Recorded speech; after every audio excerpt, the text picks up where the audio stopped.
قال عليه الصلاة والسلام: إذا قال العبد لا إله إلا الله والله أكبر صدقه الله.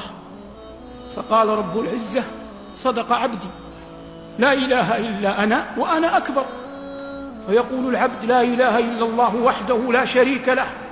يقول الله: صدق عبدي، لا إله إلا أنا ولا شريك معي. فيقول العبد: لا إله إلا الله وحده لا شريك له، له الملك وله الحمد. يقول الله: صدق عبدي، لا إله إلا أنا ولي الملك ولي الحمد.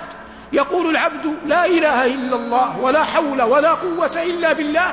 يقول الله تعالى: صدق عبدي، لا إله إلا أنا ولا حول ولا قوة إلا بي.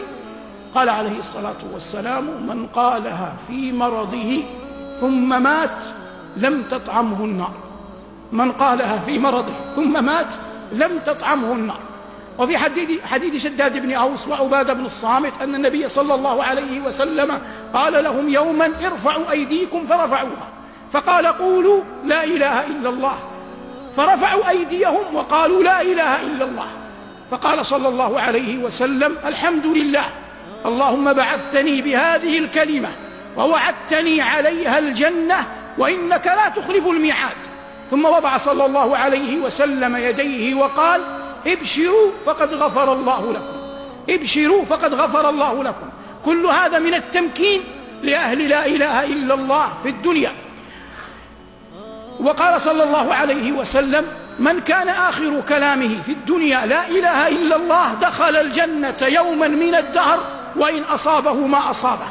وقال عليه الصلاة والسلام كما في مسند البزار بسند حسن أنه صلى الله عليه وسلم قال: لا إله إلا الله كلمة كريمة على الله ذات مكان، كريمة على الله ذات مكان، من قالها صادقا أدخله الله بها الجنة، ومن قالها كاذبا حقنت دمه وأحرزت ماله، وإن لقي الله غدا حاسبه. فحتى من يقولها كذبا تحرز ماله وتحقن دمه، وإن كان لا يعد مؤمنا.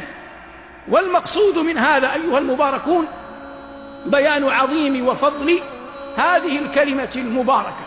هذا كله ما ورد من فضلها في الدنيا.